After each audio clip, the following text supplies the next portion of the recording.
Nicole Coko Taft is a stylist, texture expert, educator, pro influencer, and regional education manager of Olaplex. Today, we're going to hear her story, how she got to where she is, and what her plans are for her future. Welcome back to the Hairdresser Strong Show. My name is Robert Hughes, and I am your host. And today, I'm with Nicole Coko Taft. How you doing today, Coco? I am good, feeling great. How are you? I'm so good. Thank you so much for coming on to the show. It's a pleasure to have you. Same. Thank you for having me. I'm excited. Absolutely. So when for all the viewers and listeners, we actually my wife and I met Coco at a Olaplex event. Like, I guess, I don't know, what was that called, like a certification event. We got like a PK certification, and that was here in DC, Yep. actually. Yeah.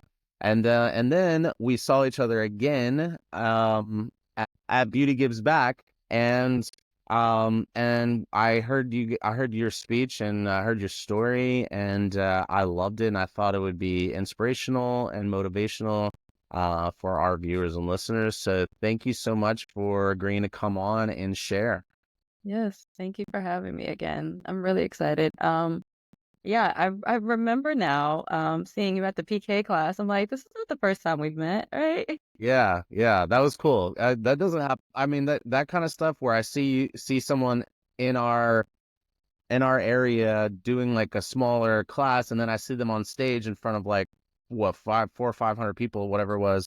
Um, so okay, cool. Let's get started. Let's talk to me about so let's talk about like your story. Like, I'm gonna let you get it started, and I'll ask questions along the way. And if I have any, and for clarity. So I know your story starts with before hair, so I'll let you take it from there.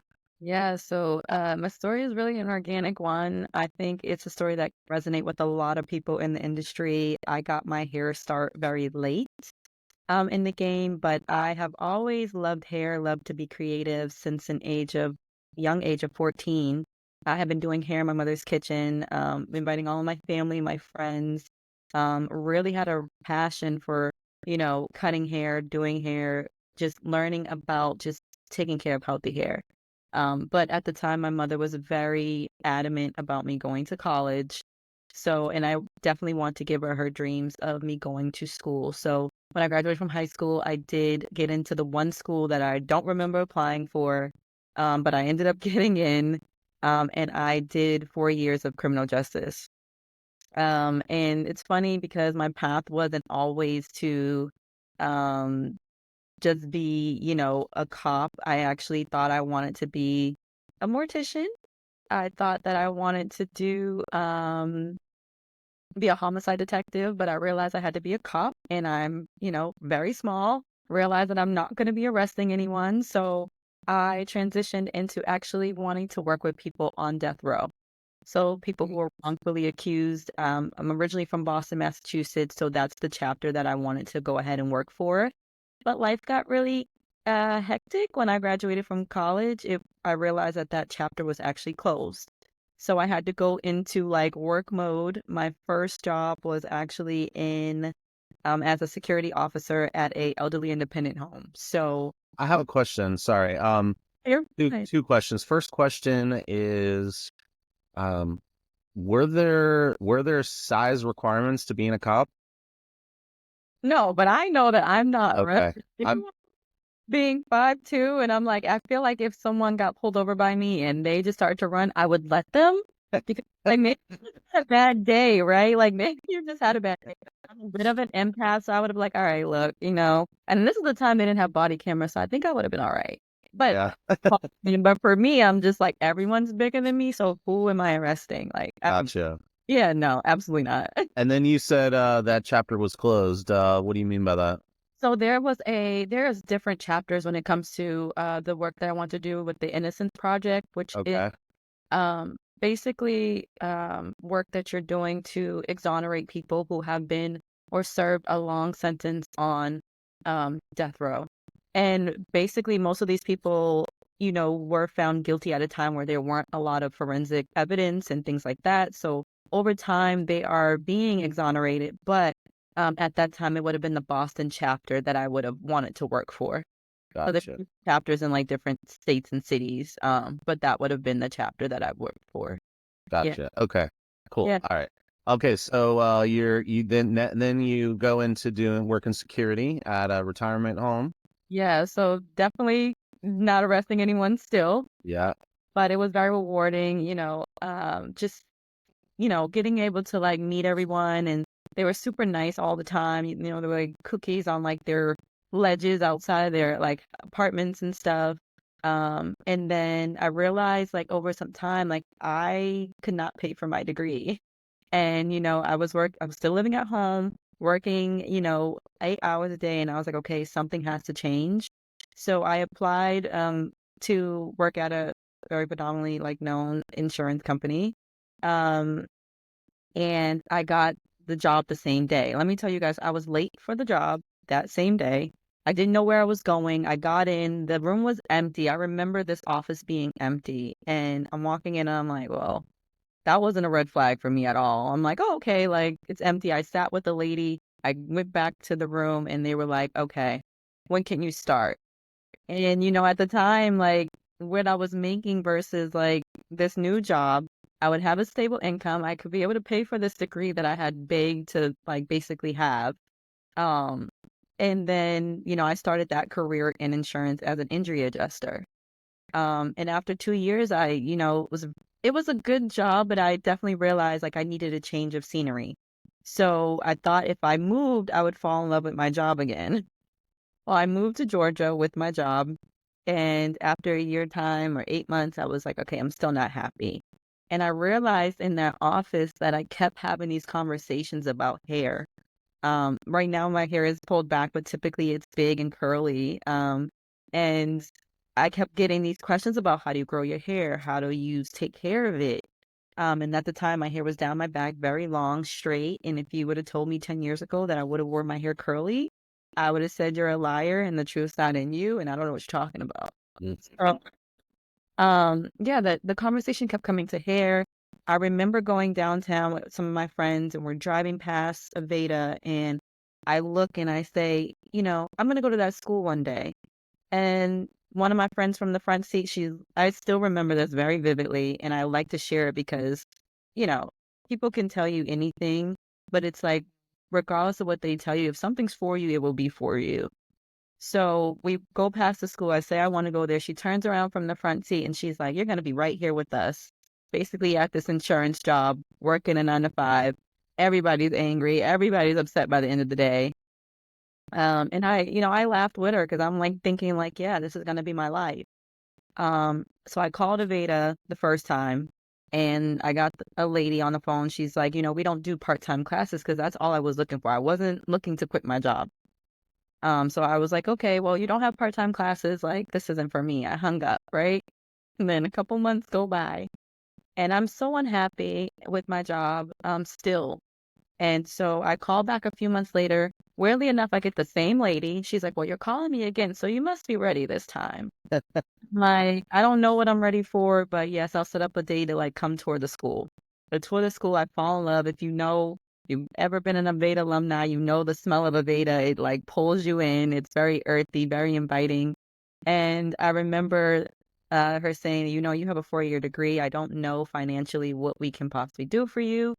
And I was just like, okay, like maybe this isn't it. I don't really know. At the time, my best friend was in the room with me and she's like, I don't know how you're going to make this work, but you have to make this work. Like, you're supposed to be here. I can see you doing this. And I'm like, okay. So I go home. I remember walking, maybe like a couple months later. Uh, I remember walking into work and I'm like, okay, sit down at my desk. And I open up my computer and I have all these activities that I have just piled up. 9 pages worth of activities. I haven't seen some of them in months. And I sat there, I wrote my resignation. I didn't know. Really? Yeah, I didn't know what I was doing, but I was doing it scared. So if you ever want to do something, do it. You will be afraid, but do it. And I sent my resignation to my manager and I asked for a meeting to talk. So he comes by, he's like, "What are you doing? Like, I see you're quitting. Like, what are you going to be doing?" I'm like, "I'm going to hair school." And then that day I called Aveda and I'm like, "Look, I don't know what my options are, but like I'll put the paperwork in." And she tells me again, like, "I don't think you're gonna have anything. You're gonna have to figure this out." I call my mom that same like day and I'm like, "Hey, I just quit my job. I don't know what I'm doing." She was like, "Oh my God, what are you doing? Like, are you having a quarter life crisis?" At this time, I probably am turning 26. Again, late in life. I don't really know what I'm doing, but I know I'm being pushed to do this. And so I remember getting a call 3 days before I was going to leave my job. And the financial lady was like, "Hey, you have $18,002 left in your FAFSA. Like, come in and sign the papers." And I'm looking around and I'm like, "Is this a joke? Like, this is serious." Like, just enough to cover tuition. I feel like at that moment I knew what I was supposed to be doing because everything was aligning. And so those 3 days, I was like, "Hey, who wants this calculator? Who wants this planner? Like, who wants this chair at my desk? Like, you guys take everything. I'm so ready to go." Like, I was so ready to start my path. And let me tell you, this is crazy. I didn't share this on stage, but this is another thing too that's really crazy. I was looking for a job as a assistant when I did quit my job. And I remember getting an interview at the very hair salon that I learned about Olaplex. And when I walked in, the lady had looked at my resume, the owner of the salon, and she's like, "Hey, I realized that you worked at Liberty Mutual. Like, what did you do?" And I was like, "Oh, I was a bodily injury adjuster." Like, she was like, "I used to work in that same building for our sister company. I quit my job to start this salon." I'm like, "Okay." She's like, "When can you start?" She's like, "'Cause I know your work ethic, like working there, you know, you have to be organized." I'm like, It's amazing. "There's no way. Like, there's Yeah. no way." So I'm looking at her, and then the days that I need it, if you know, Mondays, Tuesdays, Wednesdays in the salon are typically a little bit slower. Hmm. The days that I needed to actually be able to be in the salon so I can go to school Thursday, Friday, Saturday. And so she didn't even have a problem with that. Those are the days that she actually needed somebody in. Wow. I'm just like, even now, like if there is a will, there is a way. I love my mother for like putting that in my head as a little kid. Like, if you have the will to do, it is for you. If your intention is there, there will be a way for you to get to whatever path that you see or you seek. So even now, the times that I have a little bit of doubt, I'm like, no, like this is gonna happen. It is my will, therefore there will be a way. Do you think in the moment you could recognize that, or do you think that it's hindsight? No, I think it's hindsight looking back, a lot of things that we do in life, it's like, how am I gonna get through this? How am I gonna do this? It's like, don't worry about the how, don't even worry about the when. Just do and your why. Remember your why always. So even like back looking like, I left Boston to come to Atlanta with no family, no friends. I had to start an entirely new life. I'm glad that I got my start here in Georgia than actually settling my roots in Boston because I wonder the type of person that I would have been. Um, even Totally. yeah, even that move from away from your family, your support system is big. And I've been here 7 years and I this is my home. And now actually my family is trying to come here.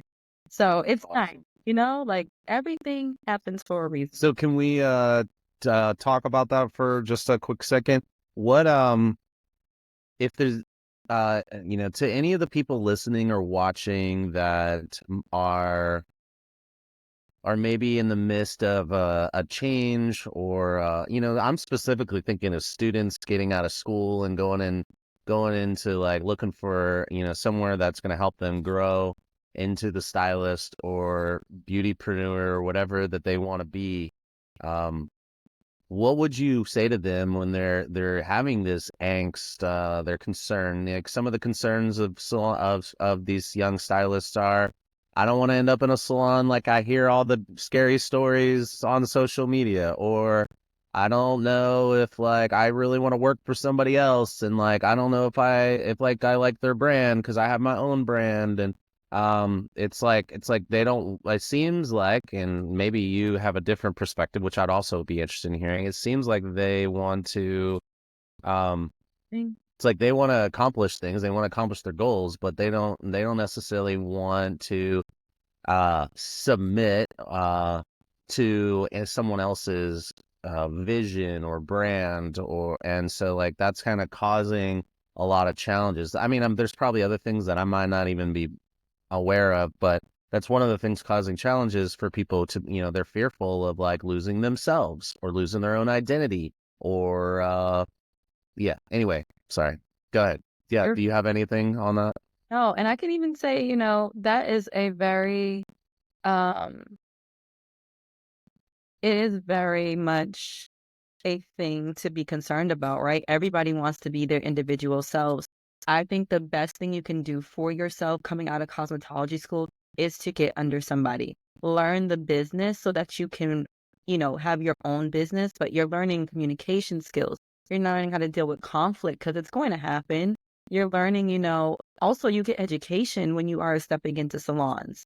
I step into salons every day, all day, as an educator in my region, and I see how much education people are getting when they are under other people and in other salons. Take advantage of those things, You can still be your brand, you can still have your own identity, but you're learning in the process. And I think that is what makes a great hairstylist is sometimes like you have to be, the receptionist. Sometimes you have to be the shampoo girl. Sometimes you have to be an apprentice, honestly, to learn how to work with different people, to learn what your brand even consists of. What do you stand for? Sometimes when we just go into, or I've seen students go straight into suites and things like that to be their own brand, they find that there's a challenge about budgeting. There's a challenge about, feeling motivated, continue to do it, right? Like getting a mentor has been the best thing for me when I was in school or getting out of school, having a mentor and really like owning in or honing in on that mentorship because it's so important. Like, and then understanding like what you're doing right now will set you up for later with anything. So I will definitely say it is a concern, but it shouldn't be your only concern, right? You should definitely want to take advantage of, getting a mentor, getting under somebody in salons and really, learning everything you can.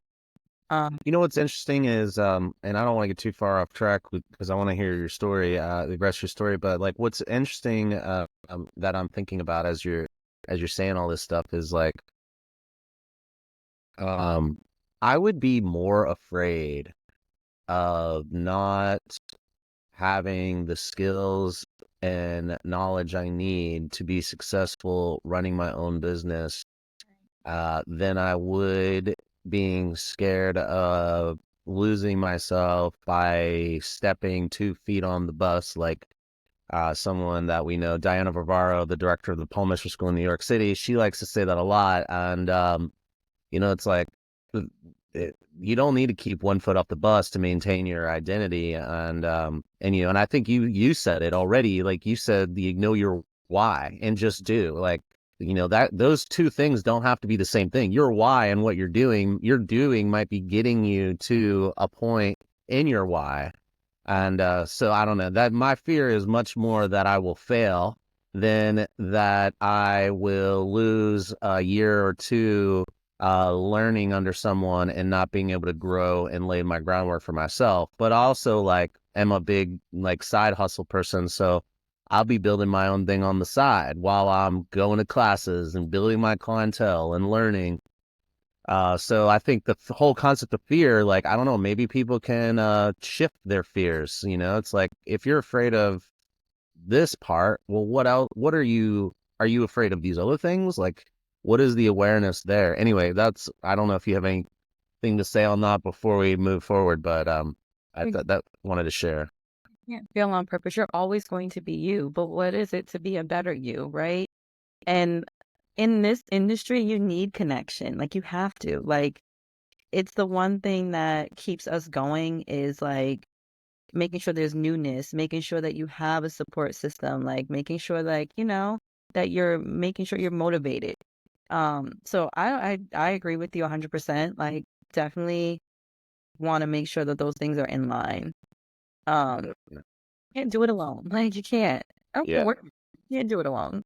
Yeah, totally. Well, you're back to your story where you're doing on your fear, like you're pushing through the fear of making this move, and you were happy that you made the move, and that's where we left off. Yeah, so I happy that I made the move. Went through school. Like I said, I attained this job at a texture salon, which I knew I wanted to do texture. I had to give up a year of my life hanging with my friends. I had to give up a year of eating out. Like, couldn't do that anymore. Like, I had to give up a year of just like locked into what I want to do. I knew I only had a year. Okay. I didn't want this to carry out for 2 years, 3 years, still not have my license. So I gave myself a year. My why was because I wanted to finish. I wanted to be that person that I knew I could be since I was 14. I wanted to show, myself that I could do it and I could do it scared. I could do it and I'm not going to fail. I might have a setback. I might feel like at the time, I lose my motivation, but I wasn't going to fail on my purpose. So after I graduated cosmetology school, I was still working at the natural hair salon. But I will tell you guys, sometimes your fears will get the best of you. So I did end up going back to a 9 to 5 because I was thinking stability, right? So while I was at my 9 to 5, I was still doing hair on the side. So I didn't give up on hair, but I just felt like I needed a security blanket, which a lot of us do. And of course, at this point, I'm like 27 years old. So I'm like, hey, I have bills, I have rent, I have all these things that I have to take care of myself. So I went back to a 9 to 5, but it wasn't until, I feel like a lot of us, we do this and it's like, okay, I remember the CEO of the company I was working at the 9 to 5. He said something to me one day and I just didn't like the way that it was said to me. And I'm like, I am my own person. I know that I have something to give. I need to go and get my license. And I did drag my feet on my license, on the second part of my license. Immediately when I graduated cosmetology school, I went to go get my written and I passed. But for some odd reason, my practical scared me. And so I did drag my feet and I dragged my feet so long that COVID had hit. So they weren't accepting a lot of applications to get your practical done and obtain your license. So I waited some time and it wasn't until we had that back and forth that I was like, okay, this is serious now. I really have to give this my all because I'm not happy here now. And it's like, no matter what I did to give myself the blanket, it kept coming back to, what you're supposed to be doing. And so I ended up going to take my license or going to get the second part of my license, passing. And then that week I quit. I quit my 9 to 5. So I was just like, okay, this is it. I ended up moving into another salon suite with my mentor. Shout out to Javini Vega. My mentor who was like, hey, I want you to come on. I want to teach you everything I know. And she knew I was hungry to like learn more. Like I said, I'm the type that I love mentorship. My background and I come from a place of having a mentor even since high school. So I know how and the power that they can have when you are trying to elevate, when you are trying to just grow, whether that's professionally, whether that's personally. So yeah, I got under her, and at the time, I did have a relationship with Olaplex because I had seen the power of the technology working at the first salon that I was working at when a woman's hair went from straight to curly. I continued to build that relationship after I got my license, becoming an advocate for the brand, which is just somebody who likes to spread Olaplex love. So at the time, I was influencing on social media, providing education, as an influencer, as a professional stylist, going on lives, talking more about hair, doing lives with my friends to do like hair on the live to like show other people like different hair types and things that they use, talking about products, talking about ingredients. And so I did the same thing for Olaplex. I did some classes as an advocate, and then I moved into being a texture expert consulting. So we did that for about 6 months. They were really trying to get into texture curl, which is what I've always wanted to do, bridge the gap between curls in the brand and texture in the brand because I had just seen the power of it for curls. And that's always been my passion. So after 6 months of doing that, and I'll tell you guys, it was a whirlwind. When I got there, they threw me in, and it was like I was working with different departments, curl curriculums, different platforms, e-commerce platforms, talking about curl, how to use the products, speaking to consumers on live, just how to use the products, how to work with textured hair. And then I did Bronner Brothers. And that was my first show that I've ever done. And facilitation was new for me. Education was new for me. An audience of that size was very new for me. So, like I said, doing it and doing it scared very well, still doing that. Uh, Even gives back. Yeah. yeah, so I wanna ask a couple questions about some things before we get too far ahead. You were talking about you left the salon, so you graduated. When did you leave? When did you go to the 9 to 5? Like, okay, so you're working 3 days in a salon, you're going to school, I guess 3 days, have 1 day off, and then what did you go to a 9 to 5 before you graduated school? Or like what was the exact like timeline and order of those events? So I originally was working or I was in school while working my part-time salon gig. Mm-hmm. I graduated, I was still working at the salon, but Okay. days a week, and then realized like I have to make an income. So I was working my 9 to 5 and also working at the salon a couple of days out of the week. Oh, Yeah. how'd So you do that? Like, right after work, I would go uh, on, or I would work on the weekends, or when someone called out, I would work. So it okay, pretty much was like a all in, but not all in. Uh, okay. Still don't want to leave the salon, but also need to like make ends meet because I'm here by myself. Um, so I So, okay, sorry, before you, I want to, okay, so with that information, my next question is, um, so were you, when you were in school, were you being paid as an assistant or apprentice or something like that? And when you got out of school, did you transition to behind the chair immediately, or are you still okay? And so when you were working these night shifts and random cover shifts, were you still an assistant or were you behind the chair? was assistant. I was probably, if I was behind the chair, it was to an assist a stylist. Okay. Still an assistant, very much so. That was my title. Yeah.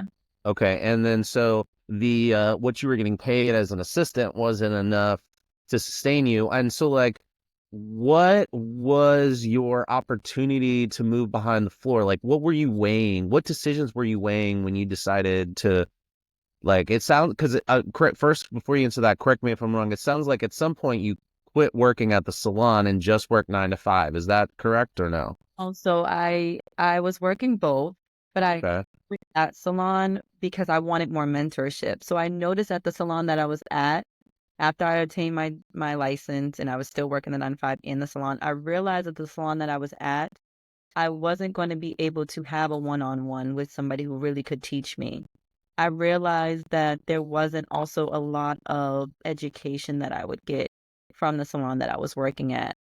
Um, I just wanted more mentorship. I wanted more guidance. I wanted more one-on-one. And I wanted to learn different techniques. Whereas this salon was very specific to the techniques and stuff that they learned. And I was craving a little bit more.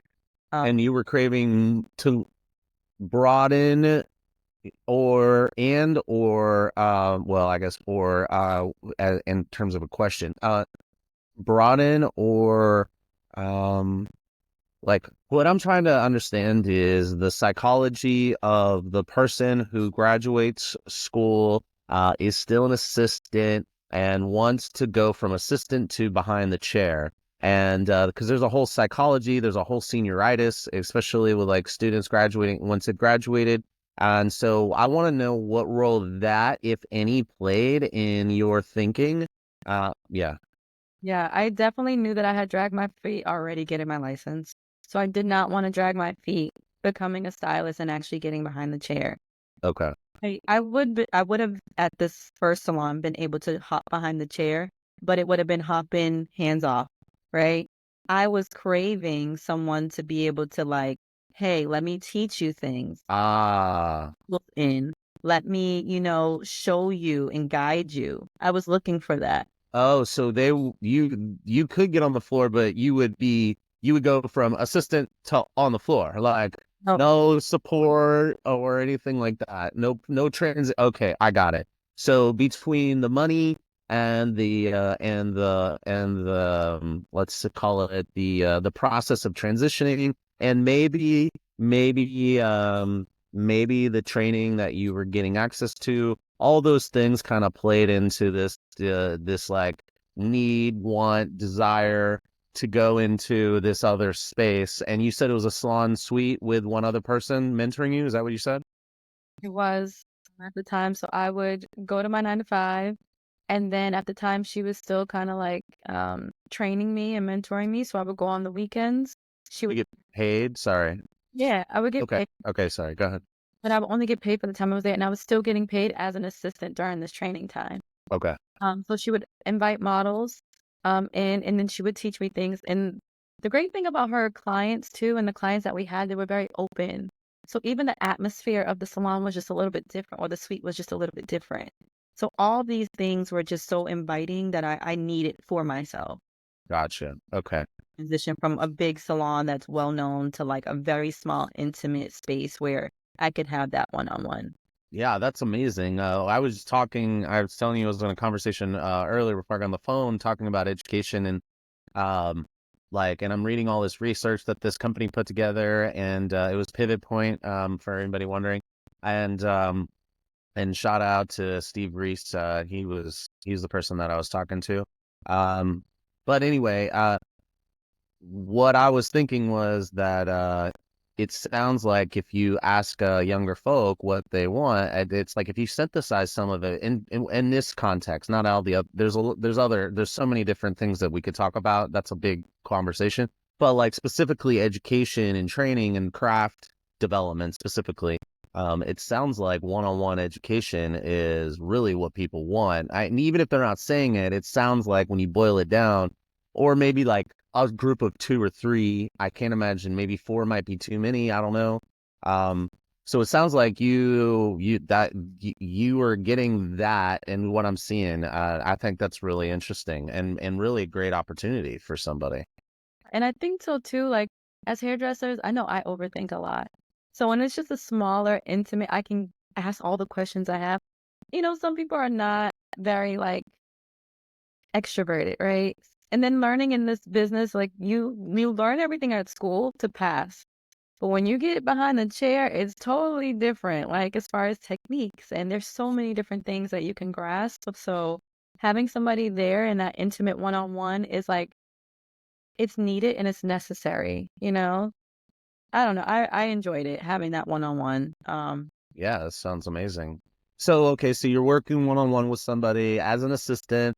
They're training you, helping you hone your skills, and and then while you're doing all that, is that when you're also doing the influencing stuff, or did that happen later? Yeah, no, as I'm in school, I'm influencing. As I get out, I'm influencing. That's kind of how I started talking about the brand. I had picked up Olaplex #3 and I was just going as I'm in school. I'm just talking about it to everybody. Everybody needs this product. I wasn't even licensed yet. Didn't want or didn't use Olaplex for my business or for my brand. I was really just a straight hair natural is what people typically call it, where your hair is, heat compromised because you straighten it so much. I wanted curls. So to see a product actually transform the structure of the hair, I was blown away. And I'm like, my hair started to curl. And I'm like, something's in this. I don't know what it is, but I started talking about it more. And that's when they were like, hey, you have something. It's like see a need and kind of fill it. But you have something that we want to dive into more, but you have to get your license. So, after obtaining my license, they kept their end as far as like building that relationship. Um, and, it's great to have support of a brand when you are trying to, you know, build yourself and grow as a hairstylist. That really does back up the pro. They've always been very much a brand that you can expect to support the pro. Um, and I felt super supported all the way through. Even now, as their advocate, as a texture expert consultant, as a special project educator, and now our regional education manager, I really do feel supported by the brand with, initiatives that I want to do, or just as a hairstylist. Um, so yeah, very much kept that relationship with the brand as I transitioned behind the chair, was doing classes with SalonCentric, Cosmoprof, again, e-commerce platforms. And then now I've jumped into the fields and it's a little different, where it's more of a grassroots kind of approach. You're going to distributor stores, you're talking to everyday stylists, you're walking into salons, just, talking about the product, but you're also meeting so many people along the way that, want to talk about hair, want to talk about how to be an educator, want to talk about, the day-to-day, things about what's going on in the salon, what's going on in the industry. So it has been a journey that I look back on and I'm like, wow, you say things and make sure you're intentional about the things you say because the power of the tongue is just like so strong. Like I look back and I'm like, hey, I said I would be doing these things and now I'm doing them and they're so rewarding because I always say I don't just touch hair, I touch lives. And That's good. I like that. I think in this industry it's so important to be relatable, even when you are working with brands or you have your own brand and things are going great, like still be relatable, um, still be able to connect to everyday professionals and just everyday people. Like I'm super like humble. I don't know. I've always been like the girl next door kind of when, I'm talking to people. And I think that is just so important to like remember where you were, remember how you started. Um and like I said, that's really important to me, pro advocacy, just trying to share more, just trying to build more relationships, is really where I think I want to go in my career next. Like that is my love, is to serve, and to be able to give back. So that's my journey, and like I said, it's been an awesome one. It's still going. It's still continuing, so I'm excited to see what's in store next. Yeah, me too. I'm excited to keep watching you.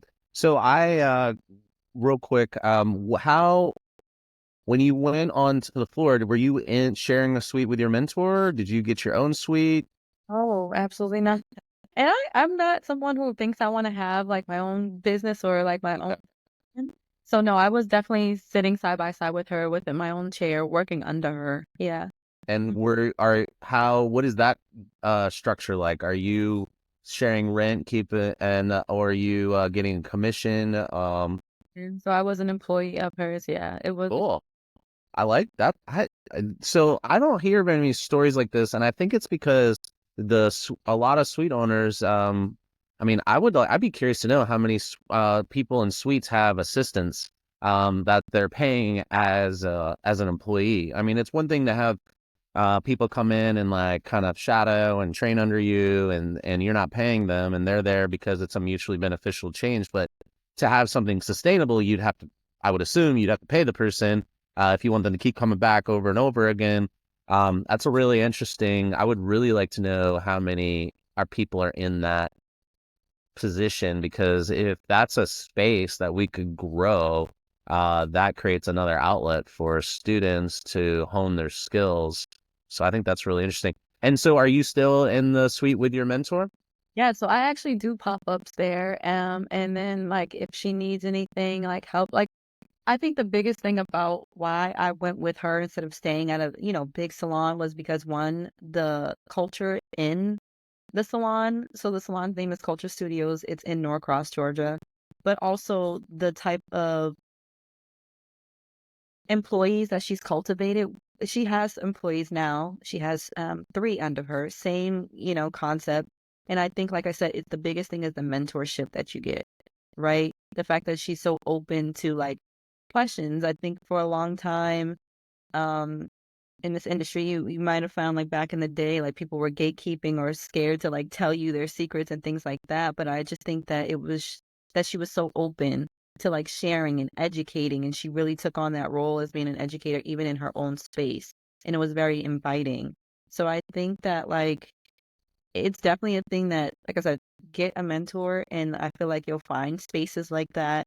Um, and it definitely needs to be talked about more. Like, I don't know if students know where to go when they're looking for jobs and things like that, you know? Like I know there's fairs and things like that, but I think some of the things that I've learned, and of course, she came from the salon that I originally was at, and we all talked about, in the salon, me helping, or, you know, we really had a close relationship in that first salon. So did I think I was gonna go with her when she left? No, but I think maintaining that relationship really helped me a lot. Um, So good. Relationships and community are the name of the game. so important. And this industry, is so small. Like, we've been in this space twice together, like, right? And it's like, hey, yeah, this is not the first time we've met. Like, it's so small. You never know who you're going to meet, but when you meet them, keep those relationships because they're so important. Like, so important. Um, but yeah. So good.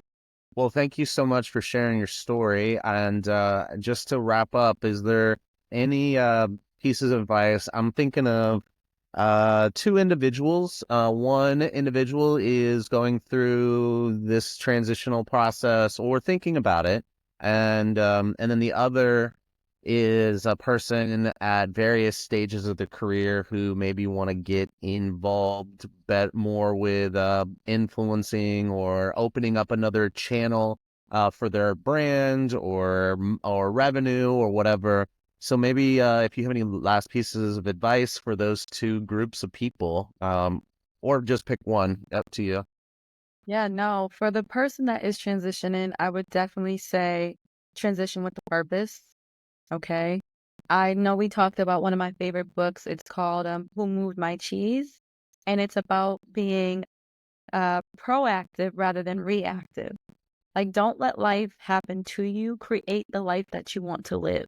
If you can see it, it's for you. Go after it. Forget the naysayers. Forget the what, the when, the how. Just go for it. It will work itself out. Like I said, I'm pretty sure everybody can visual or have a vision in their mind about a time that they thought, like, how am I going to get there? How am I going to do this? And it worked out for them. So just remember your why and keep going.